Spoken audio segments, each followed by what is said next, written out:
মহান ত্ৰাণকৰ্তা প্ৰভু যীশু খ্ৰীষ্টৰ নামত আপোনাক অভিনন্দন।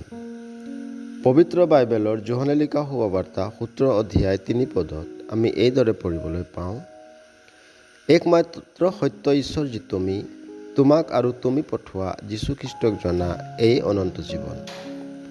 মানুহৰ পৰিত্ৰাণৰ বাবে ঈশ্বৰে এটি যোজনা প্ৰস্তুত কৰিলে। এই যোজনাক তেওঁ পুৰণি নিয়মত ভাৱদিবিলাকৰ দ্বাৰাই লিপিবদ্ধ কৰালে। পবিত্ৰ শাস্ত্ৰৰ বাক্য অনুসাৰে প্ৰভু যীশু খ্ৰীষ্ট আমাৰ পাপৰ নিমিত্তে মৰিলে। তেওঁক মৈদাম দিয়া হ'ল আৰু পবিত্ৰ শাস্ত্ৰৰ বাক্য অনুসাৰে তৃতীয় দিনা জি উঠিল। যিজনে প্ৰভু যীশুক মৃত্যু ও পুনৰুত্থানক বিশ্বাস কৰে, তেওঁ সেইজনক বিশ্বাস কৰে যিজনক ঈশ্বৰে মানৱ জাতিৰ মুক্তিৰ বাবে পঠিয়ালে। এই কাৰণে সেই বিশ্বাস কৰোঁতাজনাই পৰিত্ৰাণ ও পাপৰ ক্ষমা লাভ কৰে আৰু অনন্ত জীৱন পায়।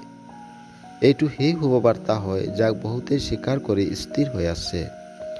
এই শুভবাৰ্তাক বিশ্বাস কৰি অৰ্থাৎ একমাত্ৰ সত্য ঈশ্বৰক আৰু প্ৰভু যীশুক যাক তেওঁক পঠিয়ালে জানিব পাৰি অনন্ত জীৱন লাভ কৰিলে।